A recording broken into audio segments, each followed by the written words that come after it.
එක්දාස් 957 වසරේ ලන්ඩන් නුවරදී උපත ලද මැනිකා වැන්ඩර්පූට්න් දශක 3කට ආසන්න කාලයක් ඡායාරූප කලාවේ නිරත වෙලා ඉන්නවා.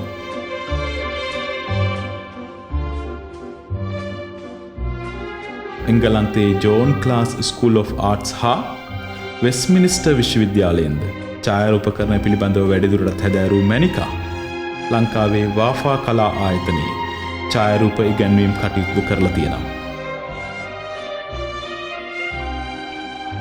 සාම්ප්‍රදායික ඡායාරූප කලා සංගම් වෙනුවට සමකාලීන කලා අවකාශ බොහොමයක තමන්ගේ ඡායාරූප ප්‍රදර්ශනය කර ඇති මැනිකා සිය යූරෝ ආසියානු සම්භවය පිළිබඳව කලාත්මක සමාජ විද්‍යාවක් නිර්මාණය කරලා තියෙනවා. සමාජ ස්තරයක් විදියට වාම දේශපාලන උරුමයද සහිත ඇගේ සංකීර්ණ පවුල් පසුබිම් විසින් ඇයට අත්පත් කර දී ඇති දෘශ්‍යමය වස්තු විෂය වපසරී ඉතා සංකීර්ණයි. මැනිකා ඇගේ එළඹුම ලබාගන්නේ සාම්ප්‍රදායික කලාත්මක ඡායාරූප වස්තු විෂය පමණක් නොව සෞන්දර්ය රීතීන්ද විසංයෝජන ලක් කරමින්. සීක්වල් සමකාලීන ඡායාරූප එකමුතුව අපගේ පළමු සාමූහික ඡායාරූප කියවීමේ අභ්‍යාසය විදිහට මැනිකාව තෝරගත්තේ ඉහත පසුබිම නිසාවෙන්.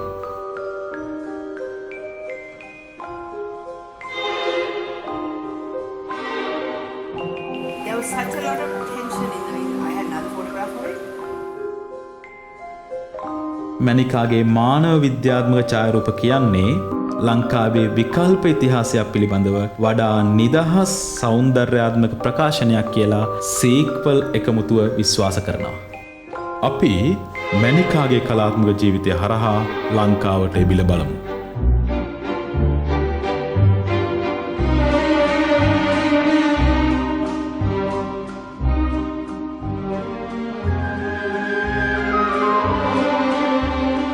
සියලු දෙනාම ඊටාම ආදරෙන් සෙනෙහසින් පිළිගන්නවා. ගොඩක් ජේෂ්ඨ සහ යුග තුනක මට පේනවා මේ වෙලාවේ ඡායාරූපයට ආදරය කරන පිරිසක් විතර ඉන්නවා කියලා. මම සුජී වරණතුංග මම සීක්වල් සමාජිකයෙක්. අපේ එකමුතුව ඡායාරූප විවිධ ශාස්ත්‍රයන් අධ්‍යයනය කරන අපි අධ්‍යයන කවයක්. අපිට ඇත්තටම මැනිකා වැදගත් උනේ ලංකාවේ පළවෙනි කන්ටෙම්පරරි ලේඩි ෆොටෝග්‍රැෆර් කෙනෙක් හැටියට අපි අඳුරගත්තා. මේක ටිකක් විවාද සම්පන්නද දන්නේ නැහැ. අපි එයාගේ පින්තූර ගැන සාකච්ඡාවක් කරමු කියලා අපේ සගයෝ ටික ඔක්කොම එකඟ වුණා. මේ වැඩේ අපි සම්පත්දායකෙක් හැටියට දේශනයක් කරන්න ආරාධනා කරා මහාචාර්ය ජගත් වීරසිංහට. වියුක්ත ප්‍රකාශනවාදී තමයි එයාගේ ස්ටයිල් එක. චිත්‍ර ශිල්පියෙක් හැටියට තමයි මම හිතන්නේ ජගත් වැඩියෙන්ම ලංකාවේ ජනප්‍රියතාවක වැඩියෙන් කතා කරලා තියෙන්නේ. අපිට ජගත් ගොඩක් වැදගත් වෙනවා. ලංකාවේ සමකාලීන කලාව සහ වියුක්ත ප්‍රකාශනවාදය කතිකාවක් හැටියට කොට නංවන්න ජගත් ලොකු චින්තනමය දායකත්වයක් දුන්නා. ඒක ලොකු වැඩක් ලංකාවේ හැටියට කරපු. ඉතින් අපි සීක්වල් එකේ කට්ටිය එකතු වෙලා ජගත්ට මේ වැඩේ බාර දෙමු කියලා දේශනයක් කරන්න. මිස්සලා තුජොන් දෙනවා මට. මේකට ආරාධනා කරාට මම මේ පොඩ්ඩක් මැනිකත් එක්ක අද මේ එළියේ අදගෙන පොඩ්ඩක් මට දෙනවා පොඩි මේ. අකිජාක් මොකද මගේ පරිවේෂණ කලාපයන් මේ ඡායාරූප කරන්නේ. ඒ හින්ද මම කියන දේවල් ඔබ මේක අලුත් දෙයක්. දේවල් කිසියක් නැති. කොහොමම යාළුවන්ගේ සාමාන්‍ය ප්‍රධාන කාර්යයෙන් තවත් යාළුවන් කරදරේ දාන එක. භූපති කිව්වම සුජීව කිව්වම මැනිකා කිව්වම ඉතින් මැනිකා අනිත් එක මම අන්තිමට ගොඩනගන න්‍යාය මැනිකාගේ ඡායාරූප ගැන ඒකේ ඒගොල්ලන්ට ඕන ඥාති ළඟ පැකටක් දකින්න පුළුවන්. මට ගන්න මැනිකා තමයි මේ seriously important contemporary photography. ඒක මම එතෙන් තමයි මේ ගමන් කරන්නේ මම කතාව අරගෙන යන්නේ ඒ පුළුල් මේ image making කියන තර්කයකට. අපි දන්නවා අපි ජීවත් වෙන්නේ රූපවලින් සංකෘෂ්ඨ වෙච්ච ලෝකෙකනේ. හැම කෙනෙක්ම ඇතේ රූප ග්‍රහණය කරගැනීමේ හැකියාව කියලා යන්ත්‍රයක් තියෙනවා. අපේ දෘශ්‍ය සංකේතය විෂුවල් කල්චර් එක අද වෙනකොට ඉතාම සංකීර්ණ සංවර්ධනය වෙලා තියෙනවා. වෙනම මේ රූප ග්‍රහණය කර ගැනීමේ තාක්ෂණයම තියෙනවා. තීරණාත්මක ලෙසම හැඩගස්සලා තියෙනවා. අපි සිටිය යුතු ආකාරය, අපි හැසිරිය යුතු ආකාරය මේ රූප අපිට විතරම කියා දෙනවා. සමාජ මාධ්‍ය වලින් දැන්වීම, මුද්‍රිත සහ ඩිජිටල් ප්‍රතිපත්‍ර, බහඳ පැකේජිං ඊළඟ සයිට් එක දානවා. රූප වලින් අපේ එදිනදා ජීවිතේ ඔලවලයි තියෙන්නේ. මේ අපේ අයිඩියොලොජිකල් අපි කොහොමද හැසිරෙන්න ඕනේ කියන මේ රූපේ ගත්තාම හිතන්න එපා මේක විකුණන්නේ කිරිපිටි කියන එක කියන්නේ කියන අපිට you should always marry not just saying get married, have babies and be happy. තමයි මේකේ සත්‍ය ප්‍රතිපදේ. ඒකම කියනවා you should always marry a younger woman and a girl needs protection. මේක තමයි අපේ දෘෂ්ටිවාද මේක තමයි මේ රූප දෙලා චාරිත්‍ර ශිල්පිය අපිට කරන වැඩේ රූපත් එක්ක. ඊට පස්සේ ඊළඟ එකට යන්නකො. මේකෙන් කරන්නේ එක දැන්නේ ඔබේ අර මේ අර ලයිව් මොකද කියන චිත්‍රපටයක් උත්තරවල කන්නඩිය දාගත්තාම කොම්පෙන් එකෙන් ගත්ත පිටුරක් නෙදින්. මේකේ කියනවානේ ගැන මේකුණාම ඔබේ වෙන්න ඕනේ. එයාව ආරක්ෂා කරන දෙන්න දෙපැත්තෙන් ඉන්නවා. එයා වාදින ක්‍රමයක් තියෙනවා. මේ විකුණන්නේ කිරි නෙමෙයි. කිරි පිළි නෙමෙයි. මේ විකුණන්නේ දෘෂ්ටිවාදය. කොල්ලෙක් නම් තාත්තගෙන් ගොඩ නැගලා යාතුන් ලෝකෙමයි බොම්ම යා මේ දොර මේ පිරි පුතා ගැන මතවාද අපි හිතනවා මේ අපි ගන්නේ කිරි පැකට්ටයක් නෝ අපි ගන්නේ ඒකට ගැඹුරු දෙයක් ඒකට සංකීර්ණ දෘෂ්ටිවාදාත්මක කරන මේක තමයි අද අපිට රූප වලින් කරලා තියෙන්නේ. අපි දන්නවනේ රූප ආරා තමයි අපි පිළිබඳ අපේ සමස්තය ගැන අපිට හිතන්න පුරුදු කරන දෙයක් ඡායාරූප කියන්නේ. ඡායාරූප ෆොටෝ කොපි කරපු රූප සමකාලීන කලාවට නැතුවම බැරි ප්‍රකාශන අවයක් වෙලා ඉවරයි. ඊළඟ පිටරට යනකො මේ එහා කෙළවරේ තියෙන මම හදපු චිත්‍රයක් මේ තියෙන්නේ අරගලේ ගැන මේක උඩ පෙළයකට තියෙන්නේ එහෙම තමයි ප්‍රදීප්තලවත් එක හරියටම තියෙන්නේ. මගෙන් අහන්න එපා ප්‍රදීප් අරගලේ ගැන මොකද්ද මේක කියන්නේ කියලා. මේක එක පොඩි චිත්‍රයක් කොටසක් මේක. නමුත් මට මෙතන මගේ කරුණ වෙන්නේ මේ චිත්‍ර ශිල්පීන් දැන් මේ ෆොටෝ කොපීස් ඡායාරූප නැතුව බෑ. ඉතින් මේ විදිහට මේ ගැන හිතනකොට අපි දකිනවා මේ ඡායාරූප නිතරම දාර්ශනික ප්‍රේම ත්‍රිකෝණයක ලව් ට්‍රයැන්ගල් එකේ ඉරලා තමයි සෑම රූපයක්ම පවතින්නේ. පළවෙනි මම කියන්නේ මේ කියන එක අදහසක් ඔගොල්ලෝ දිනුත් මම මාර ගැඹුරු අදහස් කියලා මට දෙන්න එපා ක්‍රිකට් එක මේක මේ ඔක්කොම පොත්පත්වල තියෙන දේවල් මම සුජීව කිව්වා වගේ මම ගුරුවරයෙක් නේ කියන මට ඔය රටේ නැති පොත් කියවන්න සිද්ධ වෙනවා. කලා විශේෂයෙන් මම මේ කතා කරන්නේ කලා ඉතිහාසය හරහා වෙච්ච දැනුම. මම ෆොටෝග්‍රැෆි අධ්‍යයනය කරන්නේ as part of art history. ප්‍රේම ත්‍රිකෝණයකට ඉර වෙලා ඉන්නේ. මේ ඡායාරූපයේ එක ප්‍රේමාන්තයක් කියනවා. ඔයා හරියම යථාර්ථවාදී ඔය ආකාරයට කැමති කියලා. එතකොට අනිත් ප්‍රේමාන්තයක් කියනවා. ඔය හැම දෙයක්ම subjective සිතවිලි රූපයක් image thought image එකක් තමයි ඔය හරියට ගන්නවා. කිසිම දෙයක් දිහා යථාර්ථවාදී බලන්න බෑ කියලා ඡායාරූපයට කියනවා. ඒකම තව කෙනෙක් කියනවා තුන්වෙනි ප්‍රේමාන්තය කියනවා ඡායාරූපේ. සියලුම ඡායාරූප හැම ඡායාරූපයක්ම මායාවක් කියලා. it's illusion එකක් කියලා. එතකොට මෙන්න මෙතන තමයි ඡායාරූපයේ තියෙන අවුලලා ඉන්න historical theoretical ප්‍රේම ත්‍රිකෝණ. මේ තුනෙන් ඡායාරූපයක සහ ඡායාරූප ග්‍රහණය කරගන්න එකට කාර්ය වෙන්න බෑ. සමකාලීන කලාකරුවෝ ඡායාරූපයේ ඇති මෙන්න මේ ප්‍රේම ත්‍රිකෝණික ආකෘතිය ඉත ආචාරයෙන් වර්ණන ඡායාරූප වල තියෙන බහුවිධත්වය ensemble ගැතිය නිර්මාණාත්මකව භාවිත කරනවා. මෙන්න අර මම පාවිච්චි කළා කියන්නේ මොකද ඩෝචේ ගබ්බානා කියන ඒ ඇඩ්වර්ටයිස්මන්ට් එකේ ඔකත් එක්ක දෙකට තව රූප දෙකක් තුනක් මේ සිනමාවේ රූපයක් කරන්නේ මහින්ද රාජපක්ෂ මහත්තයාගේ රූපෙක දාලා මම හරියට ගත්ත මම ඒක මෙතන දැම්මේ නෑ අනවශ්‍ය අවධානයක් කියලා. මොකද කරන්නේ මේ කොහොමද මේ රූප වලින් අපි එක කෙනාගේ පරිසමාප්තිය සමාප්ත රූපයක් ගොඩනැගීමට මේ රූප වලින් කරන දෘශ්‍ය සංකේතීකරණ ක්‍රියාව කරනවා. එතකොට ඡායාරූපය කියලා කියන්නේ ෆොටෝග්‍රාෆ් එකක් කියන්නේ එන්සම්බල් එකක්. එක දෙයක් නෙමෙයි. ඒක දුනියා. හරි. මෙන්න මේ කරුණ වලදී ආගෙන අපි ආපහු අපේ නව එදිනදා ජීවිතයේ රූපෝලින් පිළියෙත කියලා කියන අදහස දෙමු. අපේ එදිනදා ජීවිතයේ ආන්තිකව දාරුපෝලින් බිල්ලා තියෙන පුරවලා බිල්ලා තියෙන නිසා අපිට දාරුප වලට ඒ රූප වලට ආනික මූලික කරුණක් අමතක වෙනවා. මම හිතන්නේ ආසියානු වන අපිට ස්වභාවයෙන් ලෙස නිර්මාණය කරගෙන කිරීමේ අවශ්‍යතාවක් කාන්තාවක් තිබුණු බවක් වෙන්නේ නැහැ අපේ සම්ප්‍රදායික කලාව දිහා බලනකොට. අපි ඒක වෙනම කතන්දරයක් නමුත් වෙනම නෙමෙයි මේකට සම්බන්ධයි. මොකද පටිඝ ශිෂ්ටාචාරයට ඕනුනේ මේ විදියට එලෙසම ගොඩනගා ගැනීම යාන්ත්‍රණය. ඒ කියන්නේ චාරූපකරණය යනු ඊළඟට යන්නේ. චාරූපකරණය රූපේ ග්‍රහණය කර ගැනීම මාධ්‍යයට සලකතොත් එය කුදු යාන්ත්‍රික උපක්‍රමයක් ලෙස අපට සැලකිය නොහැකි බවක්. ඒ තුළ ගැඹුරු සංකල්පමය සයිකොලොජිකල් දේශපාලනික සහ ඓතිහාසික සංකීර්ණතා ගැඹුරු ඇති බවයි. දැන් නිකමට හරි ඔයගොල්ලෝ හිතනවා නම් මේ ඉන්නේ මැනිකාගේ පොළ දෙන්න කියලා සෝල් එක හොඳයි. නමුත් ඒ දෙන්න නෙමෙයි මේ ඉන්නේ වෙනදේ. ඒ කියන්නේ චාරූපකරණය කියන්නේ ඒ පුදේ යථාර්ථය වාර්තා කරන්නේ නැහැ. ඒ වෙනුවට එය යථාර්ථයේ හෝ ස්වභාවය අර්ථකථනය කරන එවන විකෘති කරන සහ යලි සක්සන මාර්ගයක දැකීමට අවශ්‍ය වෙනවා. අතර චාරූපකරණය යනු යථාර්ථයෙන් ගොඩනැගීමේ උපක්‍රමයක් බව අපිට මතක කරගන්න. එතකොට මෙතන මේ ඉන්නේ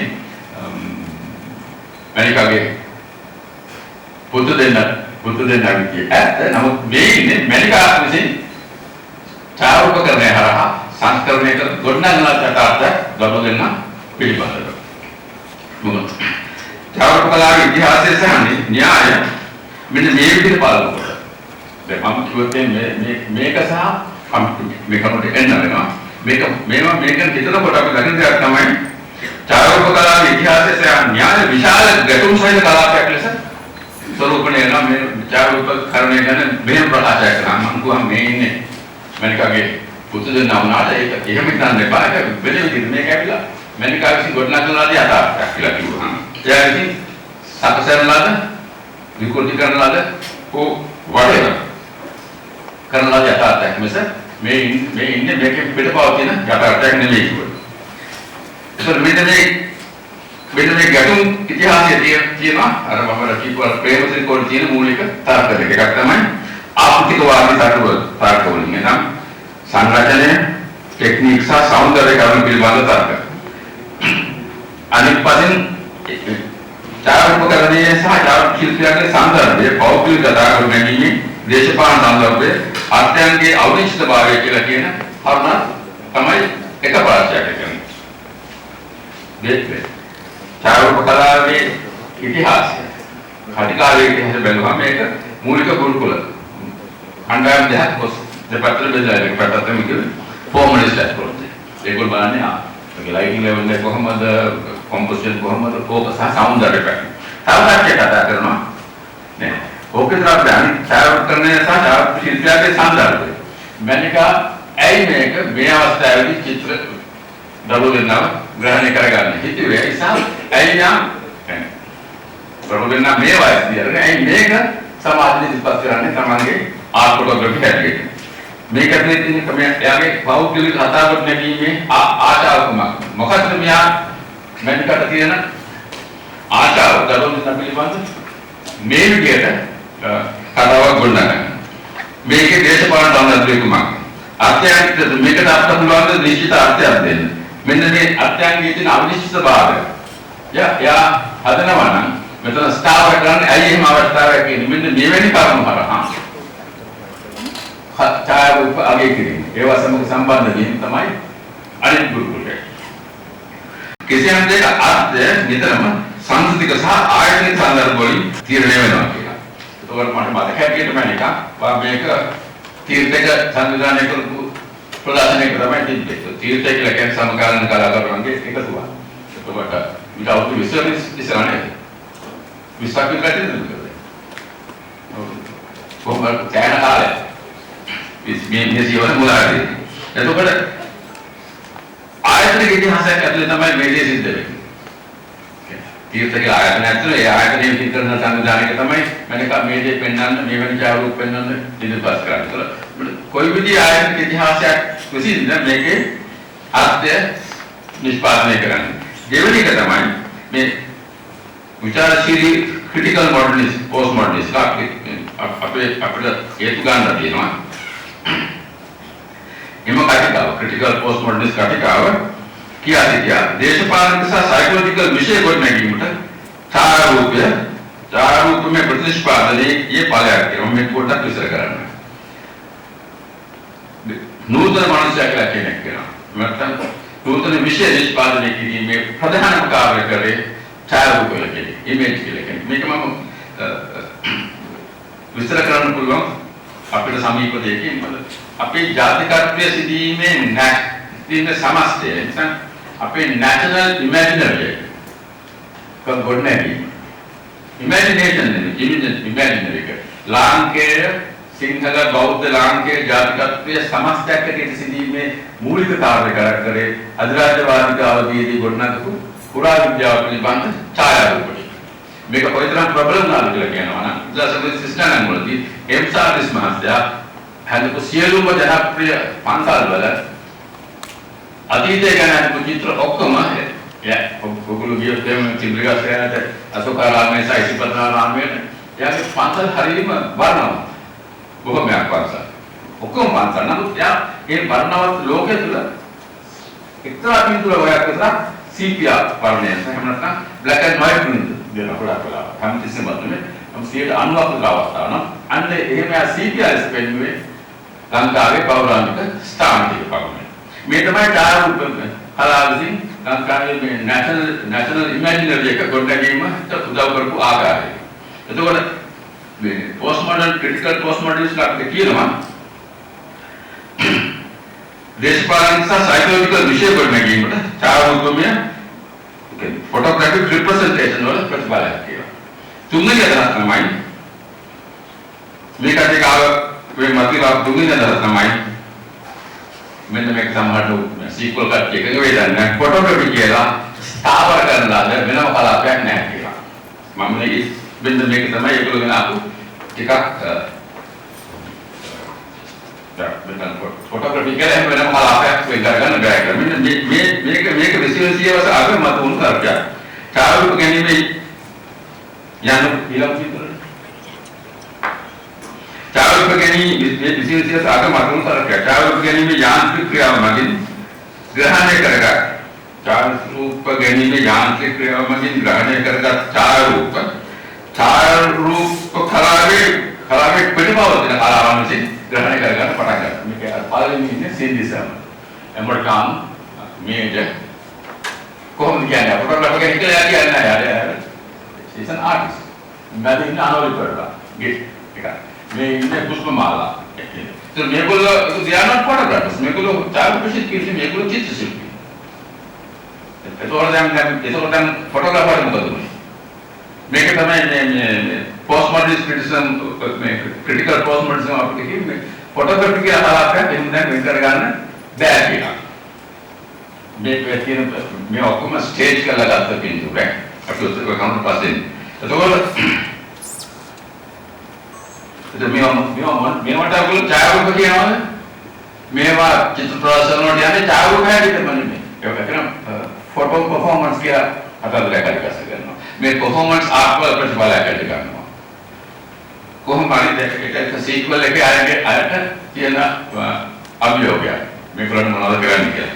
ඒක John ඩොවිල්ලා බුද්රියා when in the game මත කළ සිමිලර් and hyperreal කියන මතවාද ඒ වගේම ඒ කියන්නේ රූපමය යථාර්ථයන් යථාර්ථය අභිභවායන යථාර්ථ ලෙස මතවීම. රූපමය යථාර්ථයන් යථාර්ථය අභිභවායන යථාර්ථ සමපී. ඒ වගේම රූප තමන්ගේ පිටපවතින යථාභූතත්වයෙන් වෙත නව තවත් රූප වලටම යොමු වීමෙන් මේ මතී වෙන්නේ ආදී පවරතාවකින් තමයි නැවනි මෙන්න මේකේ චාරු කලාව සිදුවෙන්නේ. කියන්නේ රූපත් එක්කම විතරක් රූප බවට පත් වෙන පටන් ගන්නවා. මේ මෙසින් සාමන්ගේ චිත්‍රයත් අනෝලගේ චිත්‍රයත් පුෂ්පමාලාගේ චිත්‍රක ඔක්කොම තවත් රූපات එක්ක තමයි ගන්න කරන්නේ. මේ එලිපාවත යථාර්ථයක් එක්ක නෙමෙයි. මේ හයිපර් රියැලිටියක් එක්ක. මේ තමයි ජොන් ලොඩියාගේ තාක්ෂණය. මෙන්න මේවට තමයි ව්‍යවහාර තමයි ෆොටෝග්‍රැෆි කියන කලාපයට තිබිච්ච වූ සුවිශේෂී අයිතියක් තිබුණා. ඊළඟට කියනකොට මේක මොකක්ද මේ ජෙෆ් වෝල් උත්තර ගන්නේ මෙන්න මේ මැඩිකර කරන්න බැරි වැඩ දෙයට. අර චාරුපිට කරන්න බැරි වැඩ දෙයට. මොකද මේ ඇබ්ස්ට්‍රැක්ෂන් එක නතර කරන්න හදනවා. මේක සීක්වල් කට්ටිය තේරුම් ගන්න ඕනේ. මෙයාට පුළුවන් වෙනවා සමස්තය ග්‍රහණය කරගන්න කියලා. තනිකරම ස්ටේජ් නෙමෙයි. මේක එතකොට එහෙනම් යථාර්ථයක් ගොඩනගලා ඒකම චාරුපිට වඩපත් කරනවා. මේවත් සලකන්නේ අලු තීරණාත්මක ඡායාරූප ක්‍රමවේදයක ඊළඟට යනකොට මේ බාබරා ක්‍රූගර්. So what is මේක මොකක්ද? Text the photograph. බාබරා ක්‍රූගර් කියන එක නේද? විතරක් අයිෂෝ ජයපවාය. නේද? අපේ සාකච්ඡා කරද්දී මොකක්ද මේකට දෙන නම? කොයි විදිහේ ටර්මිනොලොජි එක? කොයි විදිහේ භාෂාවකට මේක නතු කරන්නේ? අපිට මෙතන මේකේ මෙහා තමයි critical postmodernist අපිට කිව්වේ photography කියලා කලාපයක් ස්ථාවර කරන කලාපයක්. කලාපයක් නැතුව නෙමෙයි. fix කරන කලාපයක් සොයා ගැනීම බැහැ කියලා. මේ විදිහට හිතනකොට චාරු තේරුම් ගන්න යන රූපේ පෘෂ්ඨයෙන් එපිට ගොස් බැලීම අත්‍යවශ්‍යම බව පේනවා. විශේෂයෙන්ම museum of modern art වල නියෝක්ලස් එකේ චාරු පංචේ ප්‍රධානය හැටි මම හිතන්නේ ස්ට්‍රාවස්කි කියන මනුස්සයා ගොඩනගුව තර්කයක් මේ තේරුම් ගන්න concept එකක් යකුවා narrative poverty කියලා කියන එකේ චාරු කොට narrative poverty මොකද හත්තිකාමය දුප්පත්කම කියනවා චාරු කියන්නේ. ඒකෙන් ගැලවෙන්න බෑ කියලා. ඒකට contemporary artists like රාජිජේ ගන්න ජෙෆ් වෝල් වගේ අය ෆයිට් කරන මෙන්න මේ narrative poverty එක ජයග්‍රහණය කරන්න පුළුවන් ද කියන එක. මැනිකම් අපේ අනෝලි පුෂ්පමාලා මේ ඔක්කොම එක්තරා විදිහකට මේ narrative poverty එක ජයග්‍රහණය කරන්න පුළුවන්ද කියන එකත් එක ගැටලුවකට නාපු උත්තර තමයි එක එක ආකාරයට දුන්නේ. මේකට බෑ චාරු පිටාවෙන් කියන narrative power එක අභිභාවයන්. කායෝපේ ග්‍රහණය කළා කියන යථාර්ථයේ අනිත් බවටපත් වේ. යථාර්ථය කියන පැවැත්ම සමාජ ගත හැකි දෙයකින් ඒකටම ආවේනික පැවැත්ම ආවුද කරගන්නවා. කායෝපේ ඒක ග්‍රහණය කරනවා කියලා කියන යථාර්ථයෙන් ඒක ගන්න පුළුවන් පැහැරගෙන ඒකටම ආවේනික පැවැත්ම ආවුද කරගන්නවා. කායෝපේ සත්‍ය පොදුවේ බලක මේ අනුව ගේ ලෙවල් එකේ තමයි චාරුගේ සත්‍ය පොදුවේ කලාකෘති වල ඇතයි කියන සත්‍යයම සත්‍යමයි. ඊළඟට යනවා මේ ආදී මගේ මතකාලේ චිත්‍රයක් නටමුන් මෙත ස්තූපයක් මට කියන්න එපා මේ සීක්වල් එකේ කට්ටිය මේ චාරුකේ තුල තියෙනවා කියලා අරකින් නැති වඩා ඔතෙන්ටික් සත්‍යයක්. සූසන් ස්පන්ටල් කියලා ඉන්නවා හැතගානොත් ලිප්ප මේ චාරු කලා ගන්න ලිප් නෝනකනේ. එයා කියනවා මේ රූප අපි සමීපව අධ්‍යයනය කරනකොට කෙනෙකුට පේනවා මෙන්න මේ කාරණා තුනෙන් සංයුක්ත වෙච්ච සත්භවයේදී පැවැත්ම ඉපදවීමට ඒට ආවේනික සංකීර්ණතාවල කැපවීමකින් යුතුව ඒකට ඇතුළු වීමයි. ඒ කියන්නේ මෙම කාරණාව දැන් අපි කියවනේ ෆොටෝග්‍රැෆර් චාරුකකට ආවේනික සංකීර්ණ සත්භවයේදී පැවැත්මක් තියෙනවා කියන මේ චාරු ශිල්පී ප්‍රැක්ටිස් එක කියලා කියන්නේ මේක කාරණා තුනේ සංයුක්ත වූ සත්භවයේදී පැවැත්ම උපදානක තමයි ඒක උත්පත්ති ලබා ගන්න. හැබැයි ඔයගොල්ලෝ උත්පත්ති ලබා දෙන්න ඕනේ කන්ටෙම්පරරි ආර්ටිස්ට්ලා ඒකේ සංකීර්ණත්වයට කැපෙලා. නැත්නම් ඒකේ වෙනකන් දැන් එස්තෙටික්ස් වල ෆෝමලිසම් වලට ෆොටෝග්‍රාෆ් කරන්නේ නැහැ කන්ටෙම්පරරි ආර්ටිස්ට්ලා. හරිද? එතකොට ෆොටෝග්‍රැෆි ප්‍රැක්ටිස් කියන එක මේ විදිහට මම නිර්වචනය කරන එක තමයි මගේ මේ සමස්ත කතාවේ අරමුණ. භාවිතය ප්‍රැක්ටිස් එකක් හරියට එක ඥානාත්මක පොයින්ට් එකක සිට තව ඥානාත්මක පොයින්ට් එකකට දුවන රිලේ එකක් වගේ කියලා ඩුලුස් කියනවා. අර ඩුලුස් කියන මේ දාර්ශනිකයා කියලා. ඒ විතරක් නෙමෙයි. යා කියනවා ඔව් කියන න්‍යාය කියන්නේ එක භාවිතයකින් තවත් භාවිතයකට දුවන රිලේ එකක්. ඒ කියන්නේ අපි දාර්ශනික තුල භාවිත න්‍යාය ලිටරේචර් වලට යනවා. ඊට පස්සේ ඒක යනවා දෘශ්‍ය කලාව. ඊට පස්සේ ලිටරේචර්. එක එක භාවිතයන් වලට මේ න්‍යාය කියලා කිසියම් අවස්ථාවක මේ න්‍යාය විත්‍යයකට හිර වෙනවා. අන්න ඒ අවස්ථාවේදී ඒ විත්‍ය හිර කරන්න පුළුවන් වෙන්නේ ප්‍රැක්ටිස් එකට පමණයි. මේ දුවන න්‍යායන් අවසානයේදී පිටියකට පැමිණෙනවා. න්‍යායට ප්‍රකීය දිවීම රස කරන්න සිදු වෙනවා. මෙන්න මේ අවස්ථාවේදී මේ විත්‍ය සිදු කිරීමට භාවිතය ප්‍රැක්ටිස් එකක් අවශ්‍යයි. දුරුස් කියනම න්‍යායක දුරුස් කියනම න්‍යායක ජීවිතය. කියන විදිහක ලයිෆ් එක ගැන කියන විග්‍රහයට මම කැමතියි. මොකද භාවිතයන් ප්‍රැක්ටිස් වලට පමණයි නව න්‍යායන් සඳහා අවකාශ ගොඩනැගිය හැකි කියන එක මම විශ්වාස කරනවා. මම අවබෝධ කරගෙන ඉන්න දේ තමයි භාවිතයේ නිතරම න්‍යායක දර්ශනයට පෙර ගමන් කරන දෙයක්. අපි දන්න සිස්පට් ගැටලුව පස්සේ න්‍යාය ආකාර දාර්ශනික දර්ශනයක එළියට අරගන්නවා. භාවිතය තමයි න්‍යාය පිරවුනහම ඒ පිරවෙන විදිහේ මේ මහා දර්ශනිකය කියන කතාවේ. ඒසොර මගේ ඔපිනියන් එක අනුව මැනිකාගේ චාරක ශිල්පී භාවිතයේ ලාංකිකයේ චාරක ශිල්පී භාවිතයේ මෙහෙයු දෙක රිලේටර් කු න්‍යාය නැවතුණු විත්‍ය සිදුරු කර භාවිතයක් තමයි මැනිකාගේ චාරක භාවිතය. මම හිතනවා භූපති සුජීවල ඉනෝකලා මැනිකාගේ මේ අධ්‍යයනයේ මැනිකා පිළිබඳ මේ ගන්න ඇත්තේ මම මේ විදිහට මම මටහරන් නාල පටලව කියපු කතාව උන්ට දැනුන නිසා විය යුතුයි. ඔක්කොම මට කියන්නේ බොහොම ස්තුතියි. ඔන්න ප්‍රශ්න මම අහන්න